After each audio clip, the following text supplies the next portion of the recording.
बिस्मिल्लाहिर्रहमानिर्रहीम वीवर्स, मैं हूं रज़ा बुखारी और आप देख रहे हैं बुखारी स्पीक्स यूट्यूब चैनल। तो वीवर्स, आज की जो मेरी वीडियो है जी, इसमें मैं आपको बताऊंगा कि आप SSRC short services regular commission army में बतौर कैप्टन कैसे आ सकते हो।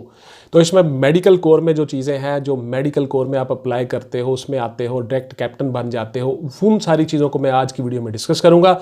इनको गौर से देख लीजिएगा। और इसमें लड़कियां जो है, फीमेल जो है, वो कैसे डायरेक्ट कैप्टन आ सकती हैं। ये बहुत से सवाल आप बच्चे करते हो।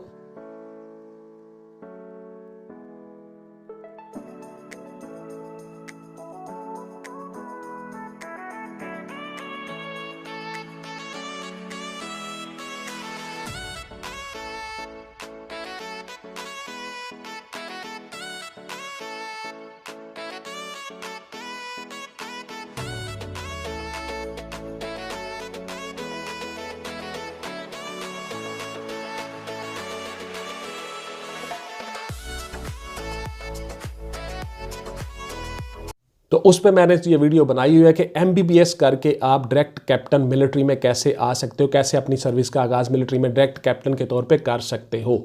तो जिन बच्चे बच्चियों ने MBBS किया हुआ है वो कैसे मिलिट्री में बतौर कैप्टन आ सकती हैं, इस वीडियो को आज गौर से देख लीजिएगा। सबसे पहले मैं उसका एलिजिबिलिटी का क्राइटेरिया आपको बता देता हूँ, उसको गौर से सुन लें। आपका मैट्रिक साइंस के साथ बायो के साथ होना चाहिए, 60% मार्क्स होने चाहिए। उसके बाद आपकी FSC जो है वो भी बायो के साथ 60%। और उसके बाद फिर आपका जो MBBS है, आपका जो कोर्स है, वो सारे का सारा भी आपका सेकंड क्लास 60% मार्क्स के साथ होना चाहिए, पहली बात। दूसरी बात यह है कि आपने किसी रिकग्नाइज्ड यूनिवर्सिटी से इसको किया हो, MBBS को, जो HEC से मंजूर शुदा हो। उसके बाद फिर किसी न किसी हॉस्पिटल में आपका हाउस जॉब जो है, जो आपकी सर्विस है, वो कम से कम 6 माह ज़रूर हो। उस हॉस्पिटल के जो मेडिकल स्टूडेंट है, MS जो है, वो आपको इसका सर्टिफिकेट देंगे, वो साथ अटैच होना भी ज़रूरी है।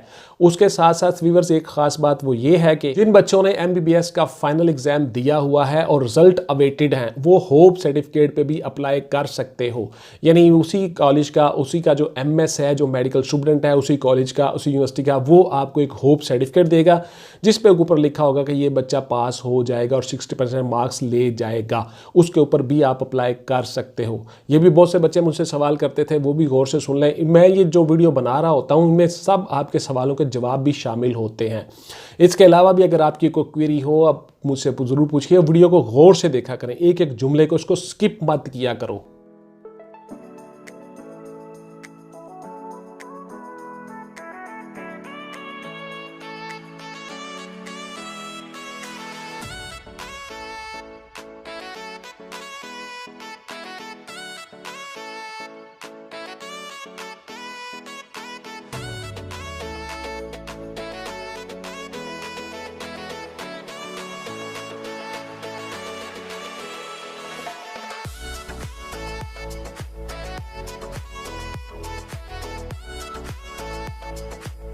उसके बाद व्यूअर्स, आपकी उम्र जो है वो 32 ईयर्स 32 साल होनी चाहिए। आपका कद जो है वो 5 फीट होना चाहिए कम अज़ कम। और आपका जो वेट है वो बॉडी मास के मुताबिक होना चाहिए, BMS बॉडी मास स्टैंडर्ड।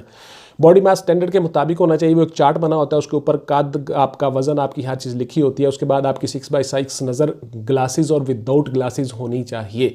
इस तरह से आप उस क्राइटेरिया के ऊपर पूरे आ जाते हो।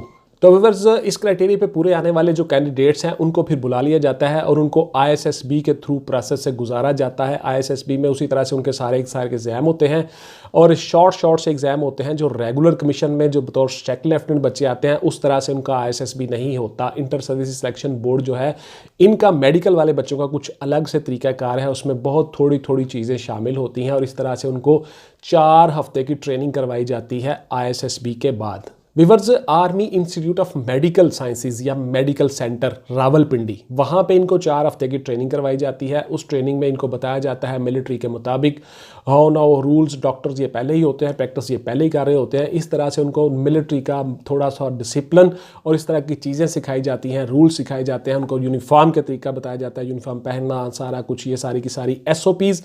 उसके बाद इन 4 हफ्तों की ट्रेनिंग के बाद फिर इनको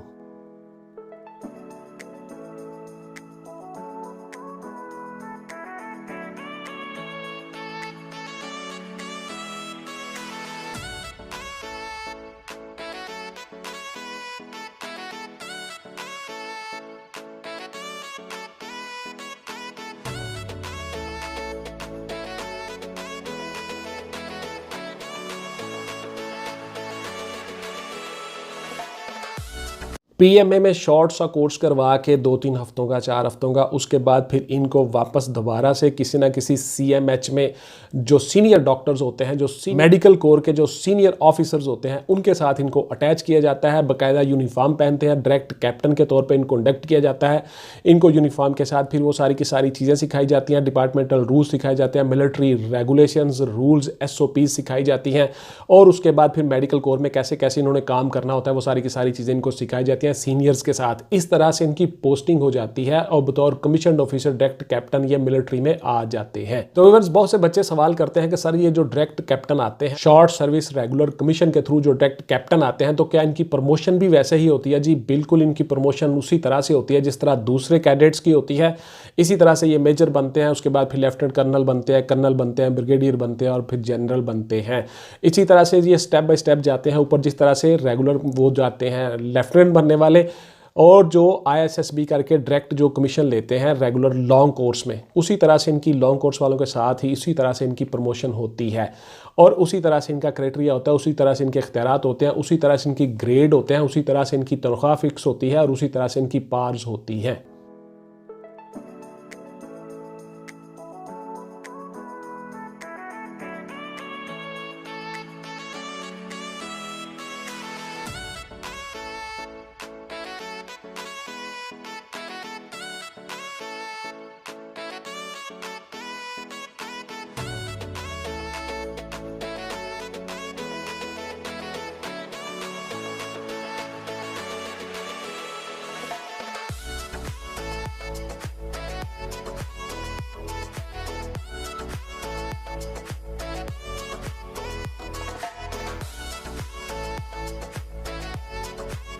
तो व्यूअर्स, लड़कियां जो है वो MBBS करके आसानी के साथ इसमें कैप्टन के तौर पर डायरेक्ट कमीशन ले जाती हैं। शॉर्ट सर्विसेज रेगुलर कमीशन इसको कहा जाता है।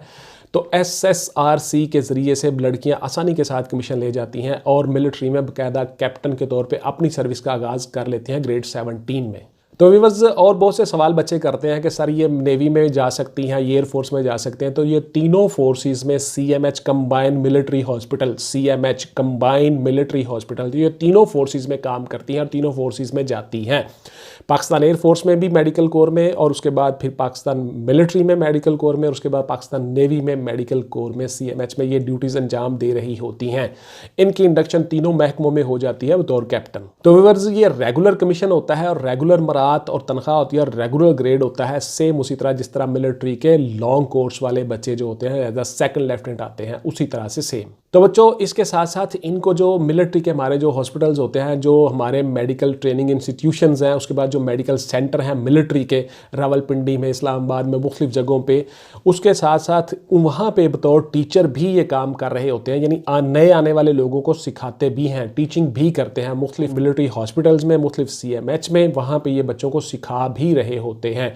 और इस तरह से ये सर्विस के साथ साथ नए आने वाले बच्चों को सिखाते भी हैं और उसके साथ साथ ये खुद भी काम कर रहे होते हैं बतौर डॉक्टर, बतौर टीचर, बतौर प्रोफेसर। इस तरह से ये तीनों काम कर रहे होते हैं मेडिकल कोर में। तो इस तरह से पाक आर्मी में जो लड़कियां हैं, जो गर्ल्स हैं, वो SSRC के ज़रिए से डायरेक्ट रेगुलर कमीशन ले सकती हैं थ्रू शॉर्ट सर्विसेज, और इस तरह से 4 हफ्तों का एक कोर्स करके, 2 हफ्तों का एक कोर्स करके, यानी इस तरह से ये 6-8 महीनों में, 10 महीनों में ऑफिसर बन जाती हैं और कैप्टन के तौर पर मिलिट्री में अपनी सर्विस का आगाज़ कर लेती हैं। आपका कोई सवाल हो, कोई क्वेरी हो, मुझसे ज़रूर पूछिएगा। और इसकी जो आपने ट्रेनिंग करनी है, इसके लिए जो आपको कुछ चीज़ें चाहिए, इनिशियल टेस्ट है, ISSB है, कुछ टेक्निकल चीज़ें हैं, उसके लिए आप मेरे से रब्ता कर सकते हो, आप मेरी अकेडमी में आ सकते हो, सारी चीज़ें आपको सिखा दूंगा। ऑनलाइन क्लासेस भी आप ले सकते हो। तो इसमें आपकी थोड़ी सी फीस के साथ आपका करियर ग्रूम हो जाता है, करियर बन जाता है। सर्विस ओरिएंटेड कोर्सेज मैं इंडक्ट करता हूँ। इंशाअल्लाह ताला मिलते हैं किसी अगली वीडियो में। टिल देन टेक केयर, अल्लाह हाफिज़ एंड गुड बाय। पाकिस्तान जिंदाबाद।